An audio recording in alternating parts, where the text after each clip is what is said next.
मसीह की। मैं राखी ठाकुर, हिंदू परिवार से, राजपूत फैमिली से, और मैं अपनी गवाही आप सबसे शेयर करना चाहती हूँ कि मेरी गवाही है कि मैं अपने हस्बैंड की वजह से बहुत परेशान रहती थी। मेरी ज़िंदगी जो थी मेरी पूरी फैमिली की ज़िंदगी जो थी बहुत परेशानी में थे हम लोग, और 4 साल तक हमने जो है इस परेशानी को झेला है। और 4 साल से मेरे जो हस्बैंड हैं, 4 साल तक इन्होंने मतलब इतना गलत काम किया है कि अपना जितना इन्होंने कमाना था उतना ही इन्होंने अपना जुए सट्टे में उड़ाना अपना। तो घर की कोई भी मतलब रिस्पॉन्सिबिलिटी नहीं थी, तो इन्होंने ड्रिंक भी करते थे, नशे भी करते थे और जुआ भी खेलते थे। तो जितना ये कमाते थे वो सब का सब तो जुए में उड़ा देते थे। बाकी जो है उसके बाद जब घर का खर्च का वो आता था तो घर के खर्च के लिए ये मुझे ब्याज पे पैसे लेके आते थे और वो मुझे देते थे लाके। और मुझे बस यही रहता था कि ये अपनी कमाई लेके आ रहे हैं घर में, तो मुझे लगता था हाँ सब कुछ ठीक चल रहा है। लेकिन जब मुझे पता चला कि ये इनकी कमाई नहीं है और ये मुझे ब्याज पे पैसे लेके आते हैं और वो मुझे देते हैं, तो मैं डिप्रेशन में चली गई। और डिप्रेशन में जब गई तो हम लोगों के बीच में लड़ाई झगड़े होने लगे, बहुत ज़्यादा लड़ाई झगड़े होते थे। तो हम लोगों के घर में कोई शांति नहीं थी, कुछ नहीं थी। तो मैंने सुसाइड किया। मैंने जो है दवाई खा ली थी सुसाइड करने की, तो फिर मैंने वो खाई, तो पर ऐसे फिर भी मैं बच गई। और उसके बाद फिर इन्होंने कहा कि चलो ऐसा कुछ भी नहीं होगा, अब फिर से हम अपनी लाइफ को जो है दोबारा शुरू करते हैं। लेकिन फिर से जो है फिर ऐसा ही हुआ। तो फिर और भी ज़्यादा ये नशे करने लगे, ये ड्रग्स भी लेने लगे थे। तो उसकी वजह से फिर मैं और ज़्यादा परेशान हो गई। तो फिर अब लड़ाई झगड़े जब हमारे बीच में होते थे, तो ये मेरी बेटी है परी ठाकुर, तो ये भी हम दोनों के लड़ाई झगड़े देख के जो है डिप्रेशन में चली गई। ये भी बहुत बीमार रहती थी। और जब ये बीमार रहने लगी तो हमने जितना कमाना वो अपने ऊपर लगाना, क्योंकि ना ही हमारा कुछ खाना था ना पीना था। और घर में मतलब अच्छे से खाना पीना हमारा चल रहा था, और बस 24 घंटे लड़ाई झगड़े रहते थे। और उसके बाद फिर मुझे जो है इतना मैं परेशान हो गई अपने हस्बैंड की वजह से, इसी लड़ाई झगड़े की वजह से। तो मैंने फिर से सुसाइड करने की कोशिश की और मैंने फांसी लगा ली। तो वो जिस दिन मैंने फांसी लगाई तो ये मेरी बेटी है, तो ये स्कूल से आई और इसने मुझे देख लिया। तो ये इतनी डिप्रेशन में चली गई कि ये डरने लगी, और इसको हम जहाँ बिठाते थे ये वहीं बैठी रहती थी। तो उसके बाद फिर हम लोगों के झगड़े बिल्कुल भी बंद नहीं हुए। फिर इन्होंने कहा कि ऐसा कुछ भी नहीं होगा अब से, और मैं तुम लोगों का ख्याल रखूँगा। फिर इन्होंने जितना भी मेरे पास गोल्ड था इन्होंने अपने ही घर में चोरी करनी शुरू कर दी। गोल्ड ले गए उठा के, और फिर मुझे पैसे ला के घर में दे दिए कि हाँ ये मेरी कमाई है। मैंने फिर विश्वास किया कि हाँ ठीक है अब सुधर गए होंगे। तो फिर भी लेकिन हमारे घर में फिर भी वही लड़ाई झगड़ा चलता रहा। उसके बाद फिर उसके बाद जो है हम अपना शांति से फिर थोड़े दिन तक हमारा गुजारा ऐसे ही हुआ कि हाँ सब कुछ ठीक चल रहा है। लेकिन मुझे नहीं पता था, फिर हम बहुत कर्जे में चले गए, और इतना कर्जे में चले गए कि मुझे लोगों से मांगने की ज़रूरत पड़ रही थी कि हाँ मैं कैसे, कभी मैं अपने परिवार वालों से मांगती थी, कभी अपने दोस्तों से मांगती थी। मैं मतलब बिल्कुल बस मांगने वाली हो गई थी। तो मुझे ऐसा लग रहा था कि कहीं मैं किसी गलत सोसाइटी में ना पड़ जाऊं। तो मैं इतनी परेशान हो गई थी कि कहीं मुझे कुछ गलत ना करना पड़ जाए। मैं अपने हस्बैंड को एक बार ये बात बोल भी चुकी थी कि अगर आप घर का खर्च नहीं उठाएंगे तो कहीं ऐसा ना हो मुझे कुछ गलत करना पड़ जाए। तो उस वजह से मैं परेशान भी रहती थी कि जब एक दिन ऐसा हुआ कि मेरे बच्चे परी ठाकुर जो है मुझसे कुछ मांग रही थी और मेरे पास नहीं था देने के लिए, तो मैं उस दिन बहुत रोई। और मैं जिनकी भी मैं पूजा करती थी मैं उनके सामने रो रही थी, बहुत ज़्यादा गिड़गिड़ा रही थी। और मैंने उनको बोला कि हाँ अगर आप हो तो फिर ज़िंदगी में हमारी ऐसे क्यों है, तूफ़ान क्यों आ रखे हैं, तो हमारी ज़िंदगी में चमत्कार क्यों नहीं हो रहे, क्यों मेरी ज़िंदगी ऐसी नरक बन रही है। तो मैं परेशान हो रही थी, और मैंने जो है बहुत देवी देवताओं के सामने जो है मैंने बहुत रोई गिड़गिड़ाई, और लेकिन कोई देवी देवता कुछ नहीं है। तो मुझे गुस्सा आया और मैंने जो है अपने देवी देवता जितने भी थे मैंने फोड़ दिए उनको, और मैंने कहा कुछ नहीं है, और मैंने फिर से सुसाइड किया। और जिस दिन मैंने ये सब किया तो मुझे उस टाइम जो है मैं मतलब इतनी वो परेशान भी थी कि मुझे जो है कैंसर भी हो गया था, तो मुझे यूट्रस कैंसर हो गया था। और मुझे जो है हर जगह से मतलब उठा उठा के, मतलब कभी यहाँ जगाधरी में, कभी यमुनानगर में हॉस्पिटलों में जाते थे। तो फिर यहाँ से जब मुझे जवाब दे दिया तो फिर मुझे जो है पीजीआई में रेफ़र कर दिया। तो फिर वहाँ से जो है मेरा 6 महीने तक इलाज चला वहाँ से। तो फिर उन्होंने कहा कि फिर से जो है आपके दोबारा 1 साल तक ये दवाई चलेगी और फिर आपका दोबारा फिर से ट्रीटमेंट होगा, तो तब हम आपकी रिपोर्ट बताएंगे कि कैसा है कैसा नहीं है। तो फिर सब लोग, मेरे परिवार वाले जितने भी मेरे रिलेटिव थे, वो सब लोग परेशान रहे। और उन लोगों ने मेरे लिए, जो मेरे पंजाबी दोस्त थे, उन लोगों ने अरदासें कराई, गुरुद्वारों में गए, मंदिरों में गए। मेरे घर वाले, मेरे मम्मी पापा सब, मस्जिद, कोई ऐसा स्थान नहीं छोड़ा जहाँ मेरे रिलेटिव नहीं गए। मेरे हस्बैंड भी हर जगह गए, रोते थे कि परेशानी में थे, क्योंकि जवाब दे दिया था डॉक्टरों ने कि हाँ, छोटी सी मेरी बेटी थी, 5 साल की थी, तो और रखने वाला भी कोई नहीं था, तो इसीलिए परेशानी में थे बहुत ज़्यादा। तो फिर जो चेले बाबे थे, जो उनके पास भी मेरे मम्मी पापा गए और उन्होंने भी कहा कि कुछ वो बलियां देनी पड़ेंगी, ऐसा ऐसा बोला उनको। तो पर कुछ नहीं हुआ और सब कुछ किया लेकिन कुछ भी नहीं हुआ है। तो फिर मैं अपनी फैमिली की वजह से भी, अपने घर में भी परेशान थी, अपनी बीमारी की वजह से भी परेशान थी।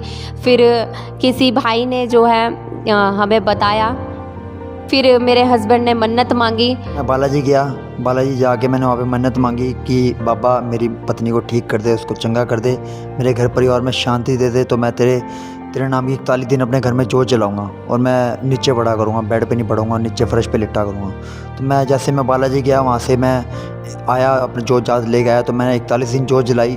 तो उससे कोई फ़र्क नहीं पड़ा मेरे घर पर, मेरे बच्चों पर, मेरे परिवार पर कोई फ़र्क नहीं पड़ा, ना मेरी पत्नी पर कोई फ़र्क पड़ा। और मेरी पत्नी की हालत बहुत ज़्यादा ख़राब होती गई, और ज़्यादा हालत ख़राब हो गई उसकी, बहुत ज़्यादा ही वो डिप्रेशन में चली गई, मेरी बेटी डिप्रेशन में चली गई, हमारे घर की तंगी बहुत ज़्यादा ख़राब हो गई थी, शांति भंग हो गई थी। बालाजी गया, फिर उसके बाद मेरे घर के बोल रहे कि चलो एक बार शाकोमरा देवी चलते हैं, वहाँ पे भी जाके देखते हैं, मन्नत मांगते हैं। फिर हम शाकोमरा देवी गए अपनी देवी पे, तो हमने वहाँ पे मन्नत मांगी। तो मन्नत मांगी, वहाँ पे भी कुछ नहीं आराम मिला, कुछ भी आराम नहीं मिला। मेरी पत्नी फिर और ज़्यादा हालत सीरियस होती गई उसकी। जैसे जैसे किसी ने कहा भाई वहाँ चले जाओ, वहाँ चले जाओ, किसी ने कहा वैष्णो दरबार चले जाओ, वहाँ पे चले जाओ, मैं हर जगह गया, हर जगह माथा टेक के, मैंने हर जगह मूर्तियों पे गया। जैसे बाबू ने कह दिया भाई ये लगेगा, बलि चढ़ेगी, वो करेगी, मैंने सब कुछ करा, पर मुझे कहीं पे कोई आराम नहीं मिला। और मेरी मिसेज की हालत बहुत ज़्यादा ख़राब होती गई, क्योंकि मेरी मिसेज को यूट्रस में कैंसर था, बच्चेदानी में, और डॉक्टर ने यहाँ तक कि जवाब दे दिया था कि भाई ये लास्ट स्टेज पे है कि, और जब इसकी बच्चेदानी भी निकाल देंगे तो हम गारंटी नहीं दे सकते कैंसर ख़त्म होगा या नहीं होगा। तो उसके बाद बहुत ज़्यादा हालत सीरियस होती गई, ख़राब होती गई। तो फिर उसके बाद मुझे जो है डॉक्टरों ने मना कर दिया कि ये कोई गारंटी नहीं है कि भाई ये मतलब रहेंगे या नहीं रहेंगे, क्योंकि अगर हम इनकी यूट्रस निकाल भी देते हैं तो कोई हम गारंटी नहीं देंगे कि इनका कैंसर चंगा होगा या नहीं होगा। फिर उसके बाद तो डॉक्टरों ने जो है मुझे डिलीवरी के लिए भी मना कर रखा था, क्योंकि हम एक बेटा चाहते थे, क्योंकि मेरे पास सिर्फ एक लड़की थी और सब मुझे ताने मारते थे कि एक बेटी है तो तुम्हारा वंश कैसे चलेगा। तो मैं कभी कभी मैं परेशान भी होती थी और मेरे हस्बैंड भी बहुत परेशान होते थे, क्योंकि मैं इतनी वीक थी अपने यूट्रस की वजह से बहुत ज़्यादा। और मुझे जब मतलब जैसे मेरी परिवार वाले ही मुझे ताने मारते थे, कोई रिलेटिव आता था तो वो भी ताने मारते थे कि ये एक बेटा नहीं है, वंश कैसे चलेगा, कुछ नहीं होगा तुझे, कोई मरेगी थोड़ी ना, और अगर मर भी गई तो क्या हो गया, कम से कम वंश तो चलेगा, ऐसे मुझे बोला किसी ने।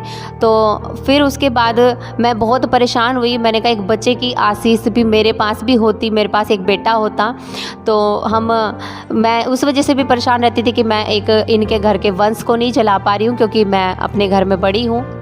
तो उसके बाद फिर उस वजह से भी परेशान, और फिर जो था फिर हम लोग क्योंकि डॉक्टरों ने मुझे बिल्कुल मना कर दिया था कि ये जो है डिलीवरी की इनको बिल्कुल भी कोई भी आगे कोई बेबी नहीं हो सकता है। तो फिर हमें किसी भाई ने, ये जहाँ पे मेरे हस्बैंड काम करते हैं तो वहाँ पे करते थे, तो फिर उस भाई ने जो है इनको बताया प्रभु के बारे में।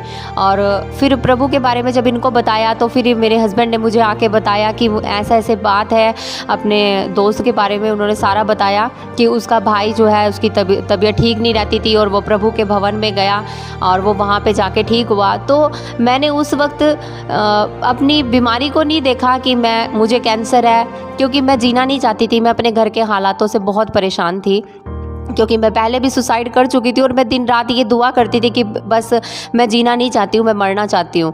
तो मुझे अपने बच्चों से, मेरी छोटी बेटी है ये, मुझे इससे भी कोई लगाव नहीं था, मुझे अपने हस्बैंड से भी कोई लगाव नहीं था, क्योंकि जो खुशियाँ मैं चाहती थी वो खुशियाँ मुझे नहीं मिलती थी और मैं बहुत परेशान रहती थी उस वजह से, क्योंकि मैं बिल्कुल भी जीना नहीं चाहती थी।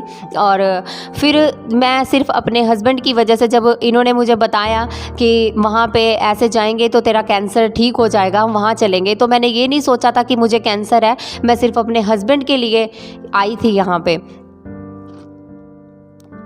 तो फिर जब उस भाई ने कहा कि तुम चर्च जाओ और चर्च में जाके जो है आपको आराम मिलेगा, कि उन्होंने कहा कि भाई, जब जैसे मेरे भाई को आराम मिला चर्च में जाके, तो भाभी को भी वहाँ पे लेके जाओ और ये भी ठीक हो जाएंगे। तो फिर इन्होंने कहा कि हाँ ठीक है, मैं चर्च जाऊँगा, क्योंकि ये भी सोच रहे थे कि हर जगह तो मैं चला गया और उसके बाद हर जगह जब मैं चला ही गया हूँ, हर जगह मैंने माथा टेक लिए, जितने भी देवी देवता थे, जो भी बाबे चेले जहाँ भी थे, हर जगह, मतलब मेरी फैमिली भी, ये भी सब गए, ये लोग, कहीं आराम नहीं मिला। तो फिर मैं वहाँ पे भी चला जाता हूँ, तो देखता हूँ अगर क्या पता वहीं पे जाके मेरी वाइफ जो है चंगी हो जाए। तो फिर मैं इनके लिए सोच रही थी कि अगर वहाँ पे चर्च में जाके इतना बड़ा चमत्कार हो सकता है कि वहाँ पे जाके कैंसर ठीक हो सकता है, तो हो सकता है कि मेरे हस्बैंड भी जो इस हालात में है, मेरे हस्बैंड भी ठीक हो जाएं, जो कि ये इतना, जिनकी वजह से मेरे घर के हालात जो है बिगड़े हुए थे, क्योंकि ये नशों में थे। तो फिर मैं सिर्फ इनकी वजह से चर्च में आई। और जब हम चर्च में आए तो फिर हम यहाँ पे चर्च में आके, ये जिस चर्च में हम आते हैं उसका नाम तेजस्वी कलीसिया में, तो फिर हम यहाँ पे आए और यहाँ पे आने के बाद हमने वचन सुना और हमें यहाँ पे आके इतनी शांति मिली। तो हमने यहाँ पे बैठ के फिर प्रार्थना की, फिर हमने अपनी सारी समस्या जो है पास्टर रोहतास जी को, पास्टर निशा जी को बताई और हम उन लोगों ने, फिर पास्टर जी ने हमारे लिए प्रार्थनाएं की। तो फिर हम, ये मेरे हस्बैंड ने कहा कि मैं छोड़ना चाहता हूँ सब कुछ, तो ये नशे करते थे बहुत ज़्यादा और फिर हमारे घर में कोई शांति नहीं थी। तो हमने यहाँ पे हमने हर एक चीज़ अपनी इनसे शेयर की, तो इन्होंने हमें रास्ता बताया और प्रभु का वचन जो है हमें शांति देता गया और हम 3 साल से अब हम प्रभु में हैं। और उसके बाद जब पास्टर जी ने हमारे लिए प्रार्थनाएं की और उसके बाद जो है हमारे घर में शांति आती चली गई। और जो भी मेरे पति, मतलब हस्बैंड मेरे नशा करते थे, इनका नशा भी छूटता चला गया धीरे धीरे।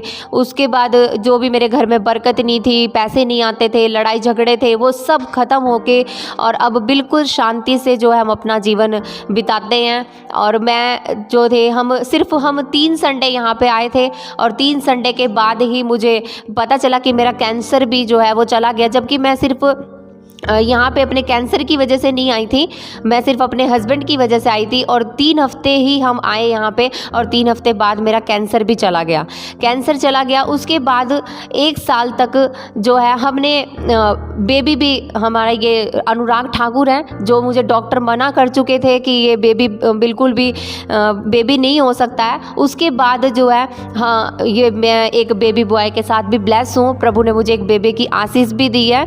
और 1 साल बाद जो है मेरा ये बेटा है, इसके साथ में ब्लेस किया मुझे खुदा ने। और उसके बाद अब प्रभु ने हमें 1 साल के अंदर इतना सब कुछ, इतना ब्लेस किया है कि 1 साल में, अब पहले 3 हफ्ते के अंदर ही मेरा कैंसर चला गया।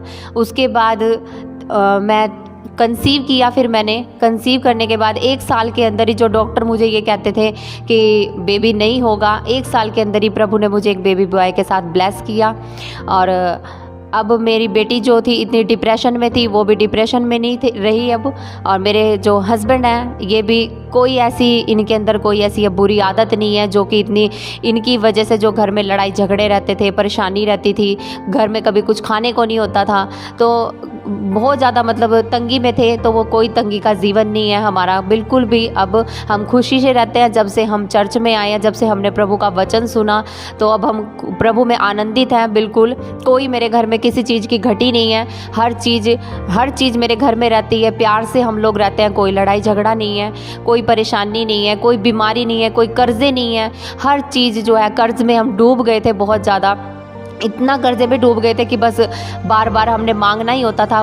कर्जा लेते थे, फिर कर्जा उतार देते थे, कभी लोन लेते थे, फिर वो उतार देते, इतना कर्ज हो गया था। और आज हमारे ऊपर कोई कर्ज नहीं है, कोई बीमारी नहीं है मेरे घर में, कोई कैंसर नहीं है, कोई बच्ची डिप्रेशन में नहीं है, कुछ भी नहीं है मेरे घर में। बिल्कुल शांति से हम लोग रहते हैं, प्यार से रहते हैं। और आज मेरी जो अनकम्प्लीट फैमिली थी, जब से हम प्रभु में आए तो वो कंप्लीट हुई। ये मेरी बेटी और ये मेरा बेटा है, तो हम लोग खुशी से रहते हैं। और जब से हम प्रभु के पास आए हैं, हम आनंदित हैं। अब हमें 3 साल हो गए हैं प्रभु में। 1 साल के अंदर ही प्रभु ने हमारी ज़िंदगी में इतना बड़ा चमत्कार किया कि जिस चीज़ की हमें ज़रूरत थी, आवश्यकताएं थी, तो सब पूरी की हैं प्रभु ने। और कोई भी कमी नहीं है। जहां हम इतने देवी देवताओं के पास गए, जिनके हम पूजा करते थे बचपन से, जिनके बीच में हम पले बड़े और जिनकी भी हम पूजाएं करते थे, उनसे हमें कुछ नहीं मिला देवी देवताओं के पास जाके मन्नतें मांग के।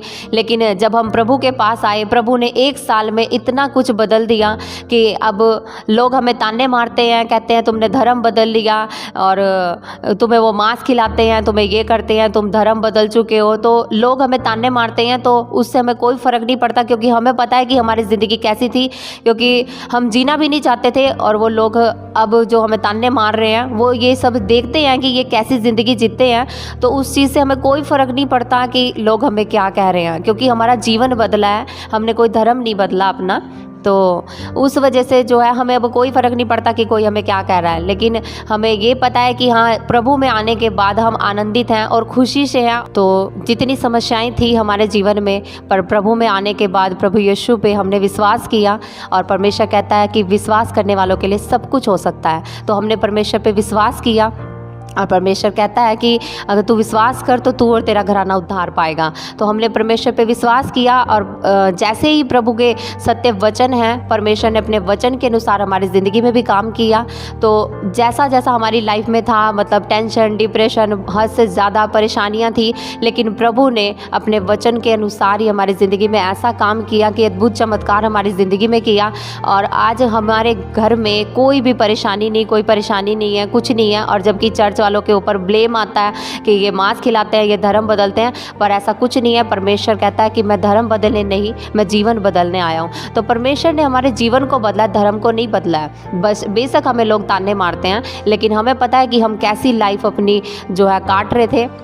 हमारी लाइफ बहुत ज़्यादा परेशान थे हम अपनी लाइफ की वजह से। तो अब लेकिन हम आनंदित हैं और प्रभु में इतने मगन हैं, तो हम बहुत खुश हैं। मतलब प्रभु में आने के बाद बहुत ज़्यादा आनंदित हैं। तो हम जब तक भी रहेंगे प्रभु में आनंदित ही रहेंगे। और परमेश्वर ने हमारे जीवन को बदला है। मतलब अब हम बिल्कुल भी परेशान नहीं रहते अपने घर में। अब मेरे घर में कोई लड़ाई झगड़ा नहीं है, कोई पति के नशे नहीं है, कोई सट्टा नहीं है, कोई जुआ नहीं है, कोई मेरी बेटी डिप्रेशन में नहीं है, मुझे कोई कैंसर नहीं है। मेरे घर की हर एक समस्या जो है परमेश्वर ने 1 ही साल के अंदर बिल्कुल ख़त्म कर दी। और आज मेरा परिवार बिल्कुल खुशहाल है, कोई परेशानी मेरे घर में नहीं है। तो हम प्रभु में आनंदित हैं, प्रभु का धन्यवाद करते हैं, प्रभु की हम सारी महिमा प्रभु यीशु को देते हैं। सभी को जय मसीह की।